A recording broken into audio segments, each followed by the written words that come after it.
इसके बाद अगर मध्य प्रदेश से झूमा दीदी सोलंकी है जो विधायक है तो तैयार रहे जी। आप राजकुमार जी।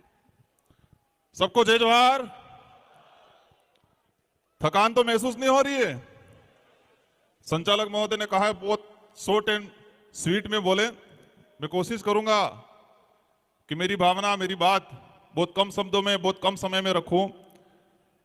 31वां आदिवासी सांस्कृतिक एकता महासम्मेलन में विभिन्न राज्यों से और अन्य देशों से पधारे हुए हमारे अतिथि, हम सब यहां पर एकत्रित होके हमारे आदिवासी समाज को किस दिशा में ले जाना है, हमारे आदिवासी समाज के संवैधानिक हक अधिकार और हमारे आदिवासी समाज की संस्कृति का संरक्षण संवर्धन को लेकर चर्चा कर रहे हैं। आज मेरा वक्तव्य शुरू करने से पहले मैं इस मंच से मेरी 84 की जनता को नमन करना चाहूंगा, धन्यवाद देना चाहूंगा कि 84 की जनता ने मुझे दूसरी बार विधायक बनाया और मेरे से पूर्व हमारे झारखंड से आए हुए मैडम ने बताया था सिलेक्शन का, भले इलेक्शन हुआ हो लेकिन 84 की जनता ने मुझे सिलेक्शन किया था और मेरी टिकट, मेरा सिलेक्शन 84 विधानसभा की जाजम पे हुआ था, 84 के कार्यकर्ताओं ने किया था और वही हमारा हाईकमान है। मेरी 84 की जनता ही हाईकमान है, मेरी 84 की जनता ही टिकट भी देती है और वोट भी देती है और इसी बदौलत 1,11,000 वोट मुझे मिले और राजस्थान के अंदर मैं दूसरी बार विधायक बना और हाईएस्ट वोटों से परसेंटेज के मामले में 1 नंबर और बाकी संख्या के मामले में दूसरे नंबर पे मेरा नंबर रहा। इसके लिए मैं 84 की जनता को धन्यवाद देना चाहता हूं। आज देश में हो क्या रहा है, आज देश की जो स्थिति है और देश में विशेषकर बात करें आदिवासी समुदाय की, हम एकत्रित होते हैं, हम बातें करते हैं बारी बारी से, लेकिन ये बातें धरातल पे इंप्लीमेंट कैसे हो पाती है, हम कितना करते हैं वहां तक नहीं जाते हैं। लेकिन मैं मेरे विधानसभा और मेरी विचारधारा, जिस विचारधारा से आता हूं, जिस संगठन से आता हूं, उनको मैं धन्यवाद देना चाहता हूं कि देश के किसी भी कोने में आदिवासी समाज पे कभी भी आपत्ति आई तो डूंगरपुर जिले के अंदर पहली रैली, पहला ज्ञापन होता है। भले मणिपुर के अंदर, देश के किसी भी कोने में आदिवासी समाज पे कभी भी आपत्ति आई तो डूंगरपुर जिले के अंदर पहली रैली, पहला ज्ञापन होता है। भले मणिपुर के अंदर मामला हुआ और हम दावे के साथ कहते हैं कि पूर्वी भारत में अगर कहीं रैली हुई होगी, लेकिन दक्षिणी राजस्थान के अंदर या इस वाले इलाके के अंदर डूंगरपुर में पहली रैली और पहली ज्ञापन मणिपुर के मामले को लेकर हुआ। हसदेव वाला मामला हुआ, हसदेव का जो प्रकरण हुआ पिछली बार हुआ तो डूंगरपुर के अंदर सबसे पहले ज्ञापन और रैलियां हुई। किसी भी प्रकार के कोई भी केवड़िया का मामला हुआ, केवड़िया का जैसा मामला हुआ, हमारे संगठन के लोगों ने डूंगरपुर जिले, उदयपुर संभाग के अंदर और विशेषकर हम हर बार पूरे बिल प्रदेश के एरिया के अंदर सभी जो उपखंड कार्यालय हैं वहां पर ज्ञापन देने का काम करते हैं। वो इसलिए होता है हर बार क्योंकि आदिवासी समाज की, हमारे आदिवासी परिवार की एक विजन बुक है और इस विजन बुक के तहत आदिवासी परिवार की सिलेक्शन प्रणाली और सिलेक्शन प्रणाली से हमारा विधायक और हमारा प्रधान चुना जाता है। तो वो विधायक मैं खुद मान लो, हम जनता के प्रति जवाबदेही है, न कि हाईकमान के प्रति, क्योंकि जनता ही, हमारी क्षेत्र की जनता हमारा सिलेक्शन करती है तो हम जनता के प्रति जवाबदेही हैं। तो ये व्यवस्था पूरे देश के अंदर आदिवासी जहां है वहां पर यह होना चाहिए। आज हम बातें कर रहे हैं कि हमारे पूर्वज ने इतना बलिदान दिया।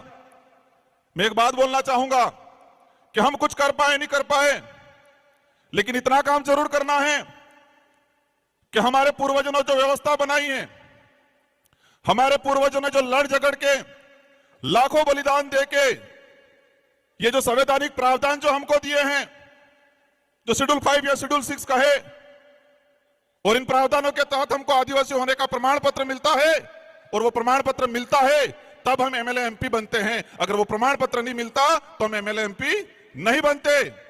तो मैं एक बात कहना चाहूंगा, नया कुछ कर पाओ नहीं कर पाओ, लेकिन हमारे पूर्वजों ने जो हमारे लिए करके गए हैं, जो लाखों बलिदान दिया है, देश के इतिहास के अंदर देखा जाए तो आदिवासी समाज ने सबसे ज्यादा बलिदान दिया है। भले उस समय राजा रजवाड़े हो, मुगल हो, अंग्रेज हो, लाखों बलिदान देने के बाद इस संविधान के अंदर हमारे संवैधानिक प्रावधान मिले हैं। जो कल्चर बचा हुआ है, जो हमारी पहचान बची हुई है वो भी हमारे पुरखों की बदौलत बची हुई है। तो हम नया कुछ नहीं कर पाएंगे ऐसा लगता है, लेकिन जो हमारे पुरखों जो हमको विरासत में दे के गए हैं, कम से कम उसका संरक्षण करने का काम जरूर करना। मुझे लगता है देश के अंदर जो हालात हैं, हमारे समाज के जो जनप्रतिनिधि हैं, हमारे समाज के जो सर्टिफिकेट लगा के कर्मचारी बने हैं, उनको समाज की बात आती है तब समय नहीं मिलता है, लेकिन उनकी लुगाई के लिए घाघरा लेने जाना होता है, पूरे बाजार में 4-5 दुकानें घूम जाएंगे वो। लेकिन उस कर्मचारी, उस नेता को समझना पड़ेगा कि जिस सर्टिफिकेट लगा के मैं विधायक बना हूं, प्रधान बना हूं, सरपंच बना हूं, समझना पड़ेगा कि जिस सर्टिफिकेट लगा के मैं विधायक बना हूं, प्रधान बना हूं, सरपंच बना हूं, जिस सर्टिफिकेट को लगा के मैं अधिकारी कर्मचारी बना हूं, वो सर्टिफिकेट लाखों आदिवासियों के बलिदान के बावजूद हमको वो सर्टिफिकेट मिला है, ये बात समझनी पड़ेगी। आज आंदोलन हो रहे देश के अंदर, जहां पर जहां आपत्ति आई, आज हसदेव को लेके हो रहा है। हम हसदेव के आसपास से लोग आके मंच पे हम समाज की बात कर लेते हैं, लेकिन उसके लिए लड़ कितना रहा है पूरे देश के अंदर। जो आने वाली पीढ़ी है, वर्तमान जो युवा है, हमारे जो बुजुर्ग हैं, उनके अंदर भावना डालनी पड़ेगी कि देश के किसी भी कोने में कहीं पर भी आदिवासियों पे आपत्ति आई तो हम सबको पूरे देश में एक साथ, एक ही दिन, एक ही समय हमें ज्ञापन देना पड़ेगा, रैलियां निकालनी पड़ेगी। तब लगेगा कि देश के अंदर आदिवासी समाज एकजुटता हुआ है, एकता के सूत्र में बांधा गया है, ये तब लगेगा। आज देखता हूं मैं आंदोलन की बात, आज यूसीसी समान नागरिक संहिता, मैं उसकी बात इसलिए कह रहा हूं कि मेरे पूर्व पेशा एक्ट की बात हुई, मेरे पूर्व 13(3) की बात हुई, लेकिन समान नागरिक संहिता अगर देश में लागू होती है तो क्या पेशा एक्ट पे असर नहीं पड़ेगा? मैं सवाल करना चाहूंगा कि यूसीसी लागू होती है तो क्या हमारा संवैधानिक प्रावधान शेड्यूल 5, शेड्यूल 6, एट्रोसिटी एक्ट, पेशा एक्ट, इस पे क्या हमारा असर नहीं पड़ेगा? लेकिन इसके लिए हम नहीं बोल रहे हैं। हमें समय नहीं गुजारना है, हमें टाइम पास नहीं करना है, हमें आने वाली पीढ़ी के लिए लड़ झगड़ के, हमारे पूर्वजों ने जो बलिदान दे के जो प्रावधान किए हैं उनका संरक्षण करने का काम करना है। आज आंदोलन की बातें होती है, आंदोलन धीरे धीरे सड़कों से, धीरे धीरे कलेक्ट्रियों से खत्म होने लग गया, सोशल मीडिया पे आ गया है आंदोलन। और जो हमारे समाज की जो स्थिति बन रही है, जो लग रहा है जिस तरह से आंदोलन, कहीं पर भी कोई भी मामला हुआ, एक दिन व्हाट्सएप पे डाल देंगे, एक दिन इंस्टाग्राम पे डाल देंगे, एक दिन ट्विटर पे ट्रेड कर लेंगे, 4-5 दिन भूल जाएंगे। और ये मानसिकता है, समझना पड़ेगा, एक साइकोलॉजी गेम है। देश के अंदर जो लोग जिस तरह से आदिवासी समाज के खिलाफ कानून बना रहे हैं, उन लोगों ने पहले से हमारी मानसिकता को पढ़ लिया है कि ये लोग कुछ समय कुछ होगा, विरोध होगा, विरोध होने के बाद कुछ आवश्यकता वाली बात, सुविधा फेंक देंगे और ये लोग आवश्यकता के लिए भागेंगे। आज देख रहे हैं हम, एक दिन होता है, 2 दिन होता है, लेकिन सड़कों से आंदोलन, कलेक्ट्रियों से आंदोलन, विधानसभा से आंदोलन खत्म हो रहा है। और यही स्थिति रही 10 साल बाद, किसी भी मामलों को लेके किसी सड़क पे 5 लोग आंदोलन नहीं करेंगे, सोशल मीडिया पे लाखों आंदोलन कर लेंगे। और बड़े बड़े लीडर भी ये देखते हैं सुबह शाम कि मेरे कितने फैन फॉलोवर हैं, 2-4 लाख हो गए, 5 लाख हो गए, तो अपने आप बड़ा लीडर मान लेता है वो। किसमें मानते? समाज सेवी किसमें मानने लग गए हम कि फेसबुक, इंस्टाग्राम, ट्विटर पे हमारे फॉलोवर बढ़ गए तो हम बड़े समाज सेवी हो गए, यही मान रहे हैं आज। और इसी पे आंदोलन हो रहा है।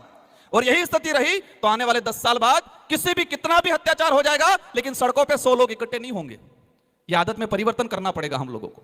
और आज देश के अंदर जो स्थिति बनी हुई है, हमें सबसे पहले यह तय करना है कि हमको सुविधा के लिए लड़ना है या स्वाभिमान या अधिकार के लिए लड़ना है।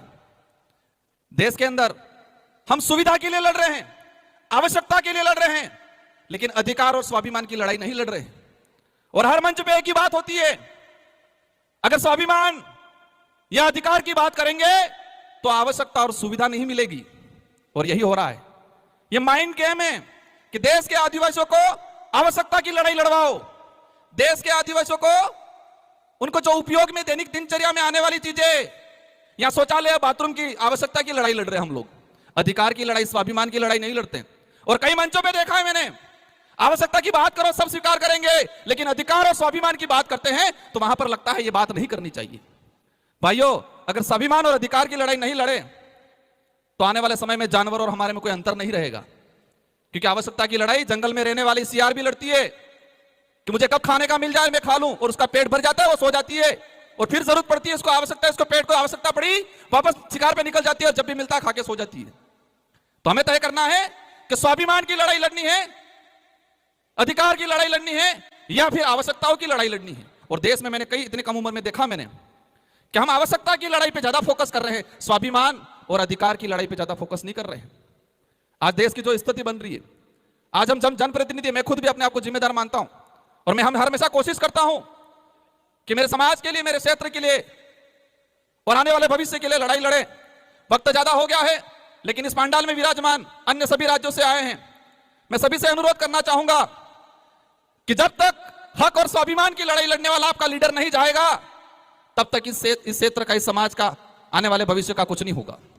जब तक अब आवश्यकता की लड़ाई लड़ने वाला लीडर विधानसभा, लोकसभा में भेजोगे, तब तक आने वाला भविष्य गर्त में जाता दिखेगा आप सबको, और इसके जिम्मेदार हम सब होंगे। हम दूसरे समाज को, दूसरे नेताओं को जिम्मेदार ठहराते हैं, लेकिन इसके जिम्मेदार हम सब होंगे, क्योंकि वो तो दूसरा लीडर तो किसकी बजाएगा? हाईकमान की, क्योंकि टिकट हाईकमान से मिलती है। और ये ताकत रखो, और हमारे डूंगरपुर 84 वालों से सीखना पड़ेगा। मैं बड़ी बात नहीं कर रहा हूं, लेकिन पूरे राजस्थान के अंदर एक शानदार परिणाम